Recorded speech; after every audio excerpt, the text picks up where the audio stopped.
Big boss season 8కు వచ్చేవరకు ఈయన పేరు చాలామందికి తెలీదు. బోలెడంత టాలెంట్ ఉన్నప్పటికీ మరుగున పడిపోయాడు ఈ సింగర్ కమ్ కంపోజర్.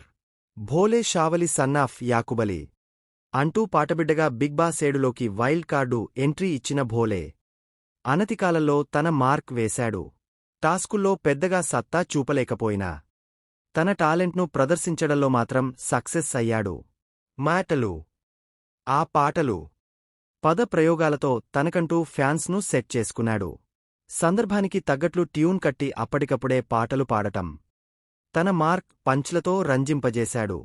అంతేనా, కన్నడ సీరియల్ బ్యాచ్కు చాలా నిద్రలేని రాత్రుళ్ళు మిగిల్చాడు. ఆ సమయంలో భోలే సోషల్ మీడియా మీమర్స్కు ఇచ్చిన కంటెంట్ అంతా ఇంతా కాదు. సోషల్ మీడియాలో తెగ వైరల్ అయ్యాడు. అనూహ్య పరిస్థితుల్లో ఆ సీజన్లో 10వ వారంలో ఎలిమినేట్ అయ్యాడు. ఇది అప్పట్లో షాకింగ్ ఎలిమినేషన్. దీంతో భోలే క్రేజ్ను దృష్టిలో పెట్టుకున్న బిగ్ బాస్ మేనేజ్మెంట్ అతనికి మరో అవకాశం కల్పించడానికి రెడీ అయినట్లు సమాచారం. అతను సీజన్ 9లోకి తీసుకొచ్చేందుకు చర్చలు జరుగుతున్నాయట. మరి ఈ టాక్స్ ఎంతమేర నిజమో తెలియాలంటే మరికొన్ని రోజులు వెయిట్ చేయాల్సిందే. ఇక భోలే గురించి చాలామందికి తెలియని విషయం ఏంటంటే ఆయన మిమిక్రీ ఆర్టిస్ట్ కూడా.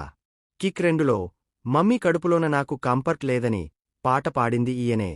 సంగీత దర్శకుడు కోటిపాటు కెరియర్ స్టార్ట్ చేసిన భోలే పలు సినిమాల్లో మంచి సాంగ్స్ పాడాడు.